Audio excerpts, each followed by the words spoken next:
Before we begin, take a moment to like the video and subscribe to the channel. And if you're watching this late at night, let me know where you're from and what time it is where you are.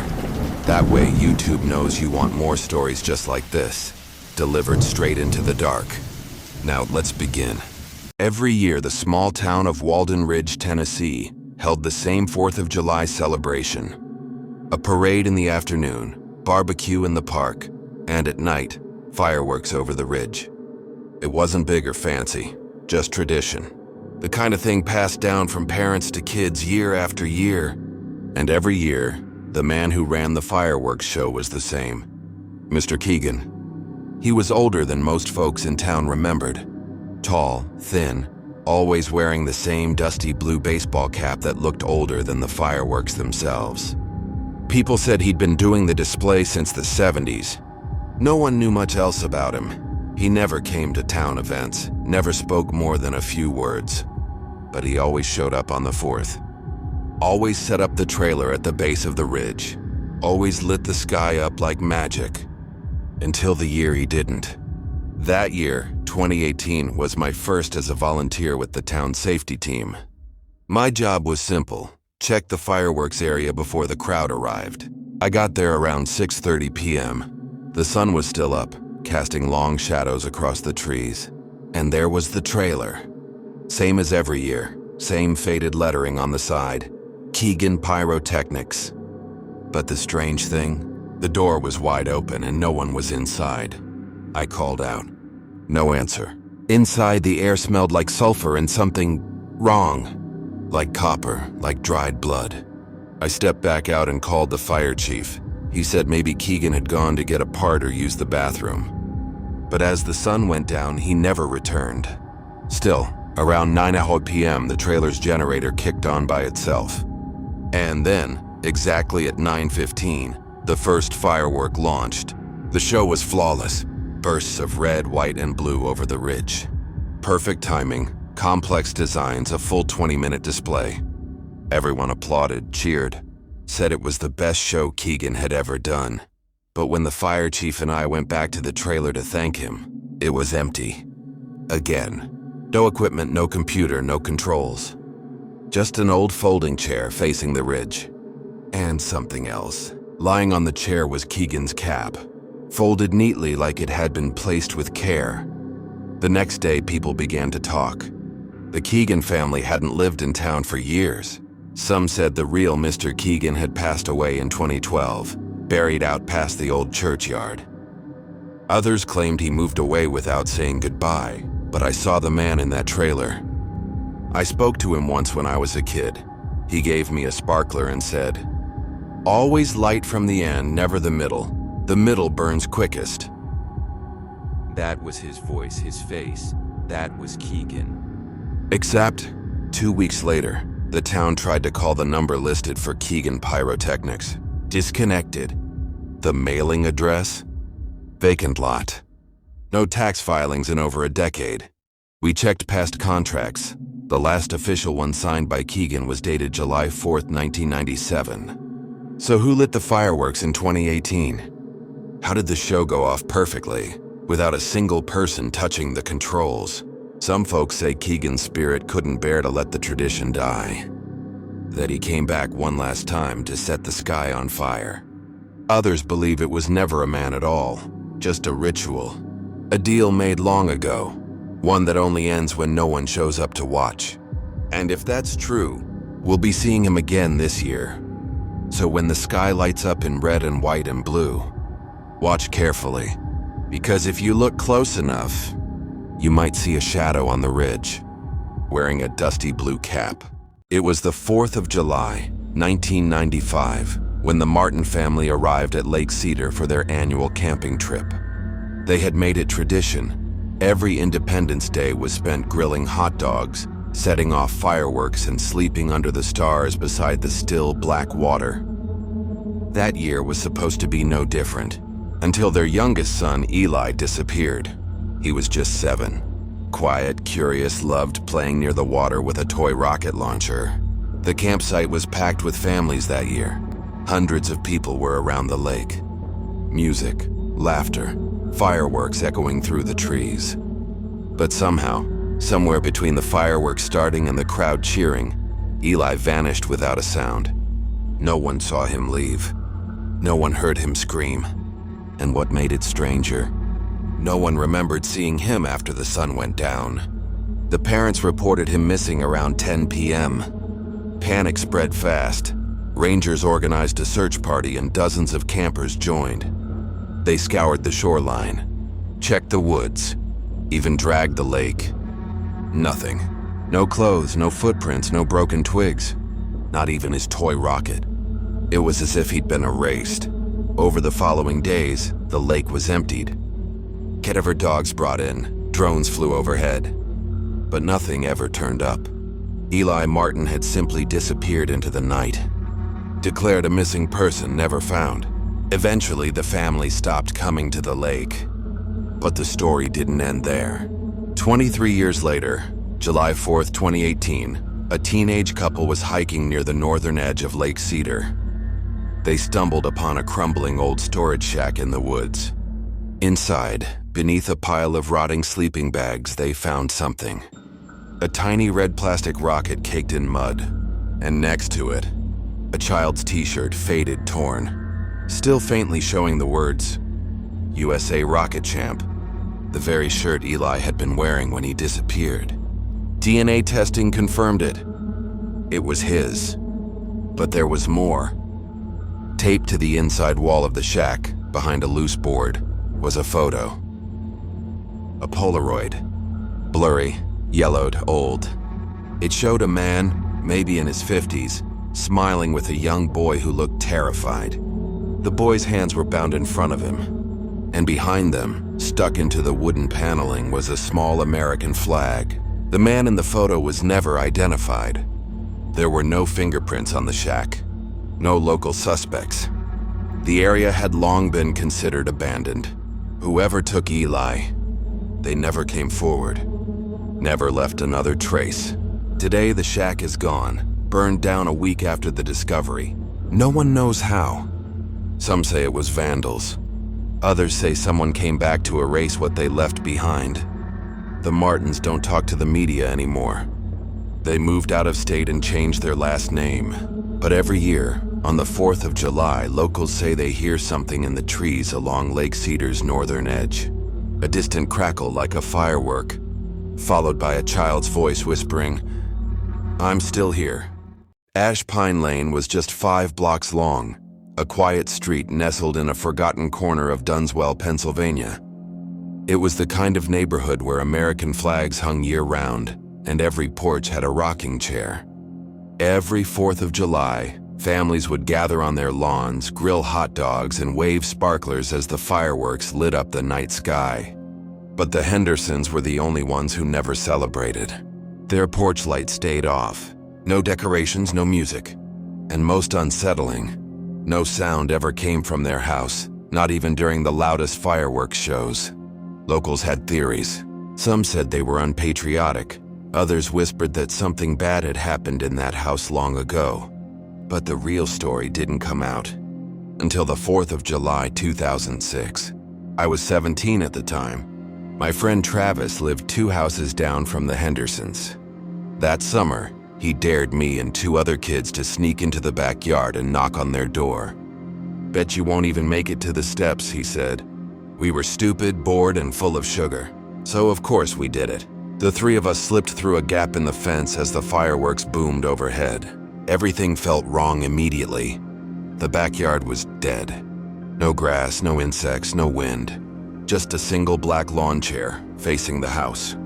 And next to it, a burned American flag, planted in the ground like a grave marker.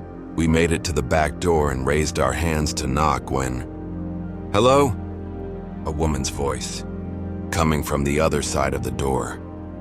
Except the house looked abandoned, windows fogged with grime, curtains torn.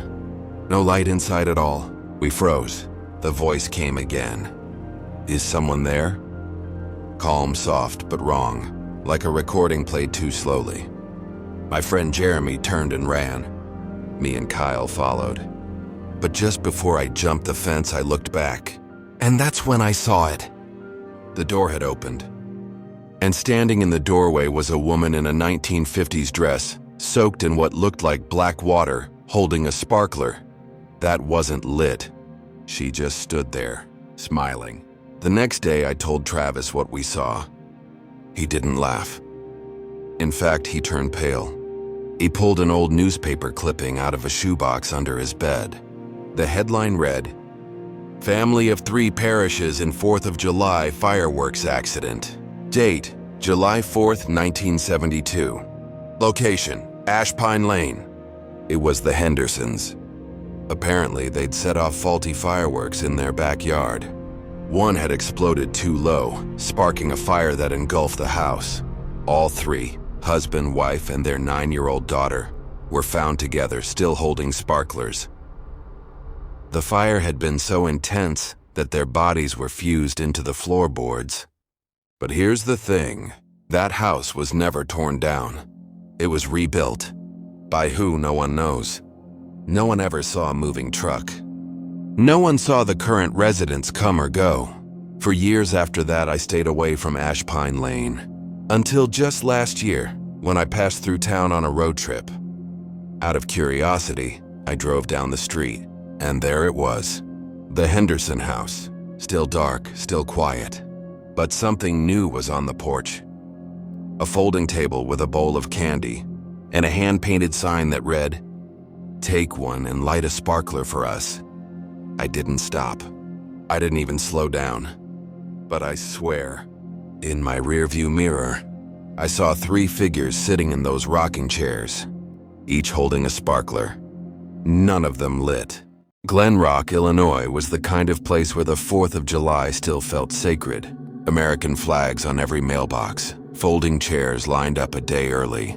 And at the center of it all, the Glen Rock High football field, where the entire town came together for fireworks night. It was tradition, a safe, happy place, until 2009, when they found a body under the bleachers. His name was Caleb Henley, a 34-year-old vendor from out of state. He drove into town each year to sell cotton candy, funnel cakes, and glow sticks from a brightly lit cart with a big yellow umbrella. Locals knew him. Kids loved him. He was always laughing, always shouting, "Best sugar rush in Glen Rock." But on July 4th, 2009, sometime between the first firework and the grand finale, Caleb disappeared. When the crowd dispersed around 10:30 p.m., people noticed his cart still sitting near the far bleachers. Unattended, cash drawer full, his truck parked behind the stadium fence, engine still warm. But Caleb? Gone. The police were called in that night. They assumed he left in a hurry, maybe an emergency. Maybe he'd gotten drunk and wandered off. Until they checked beneath the east side bleachers. The body was found around 2:15 a.m., hidden in shadows beneath the lowest platform, far from where the crowd ever looked.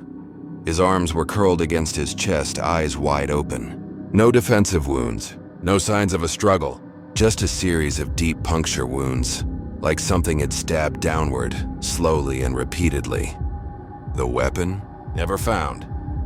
But in his right hand, clenched tight, was a torn American flag bandana, the kind Caleb always wore. Except this one was shredded and soaked through with blood. No one saw anything. Police reviewed all security feeds from the stadium and parking lot. Dozens of cell phone clips, local live streams, news footage. Nothing showed Caleb being attacked. No one saw him leave his cart. It was like he just stepped into the shadows and vanished. But one girl came forward. A teenager named Lacey told police she had noticed something strange during the grand finale. She said she looked over at the far bleachers and saw a figure crouched underneath, slowly crawling along the gravel. She assumed it was a drunk, until she saw what he was wearing. A mask, she said. Like a flag, but wrong. The stripes were smeared, and his eyes didn't blink. She also said he was carrying a lantern, not a flashlight. A lantern, old brass, glowing red. The moment she blinked, the figure was gone. Forensics found no blood at the scene. No weapon, no drag marks. No signs Caleb had even struggled. Just his body, eyes open in horror, under a crowd of 2,000 people who heard nothing. The following year, Glen Rock canceled the Fireworks show, but pressure from local businesses brought it back 2 years later. Still, something had changed. That entire side of the stadium was fenced off permanently. No one used the east bleachers anymore, and no vendors were allowed to park behind them. But something still comes back. Every year since 2010, someone leaves a lantern at the same place under the bleachers. Real, old, brass with a red cracked glass window. Sometimes lit, sometimes cold. Always removed by city workers. Always reappears the next year. Locals call the killer the Bleacher Man. In 2016, an audio technician digging through archived recordings found something strange. A field mic placed under the bleachers during the fireworks picked up more than crowd noise. It captured a voice, faint, repeating, almost like a whisper behind the booms and cheers. Looping 5 words. "I'm still here, still watching." The mic had been under the bleachers the entire time, right where Caleb died. Maple Hollow, Virginia, population 1,800. A sleepy mountain town where time moved slowly and no one locked their doors, except for one house, the one on Crescent Ridge. The townspeople called it the Black House, even though it was painted white. No one ever lived there. No one mowed the lawn. No one parked in the driveway. But every 4th of July, without fail, fireworks exploded above that house. Brilliant, loud, and far too close to be legal. The town never sanctioned them. The police never found who set them off. And yet the sky above that hill lit up every single year, until the night someone tried to burn the house down. It was 2012 when a group of teenagers decided to sneak into the Black House on July 4th. They were local kids, high schoolers, eager to make a name for themselves on social media. They called it the Independence Haunt Challenge. "Spend 1 hour in the Black House," one of them said, "or you're banned from the group chat forever." 4 of them went in. Only 2 came out. They broke in around 9:30 p.m. just as the town's fireworks started. Inside, the house was cold. Dust on everything, but no cobwebs. Furniture covered in white sheets like the house had been waiting. They set up a phone camera on a tripod. One girl, Maggie, even went live on Instagram. The comments were full of laughter and dares, until the feed cut off abruptly at 9:52 p.m. Just static. No sound, no scream. Just a final blurry frame of Maggie looking toward the staircase, and behind her, a shadow descending the steps.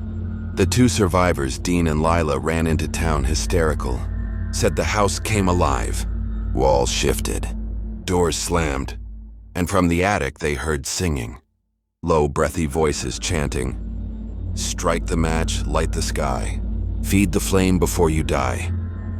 They claimed Maggie and the other boy, Troy, were taken by people in masks. But when the sheriff arrived, there was no one there. No blood, no bodies, no signs of struggle. Just a scorched circle in the living room floor, like someone had lit a bonfire inside. And upstairs, carved into the wall, no freedom without fire. The house was declared unsafe and marked for demolition.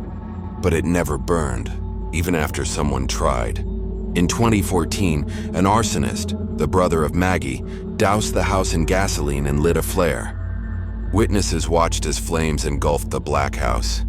But the next morning, it stood untouched. Not a scorch mark, not a single broken window.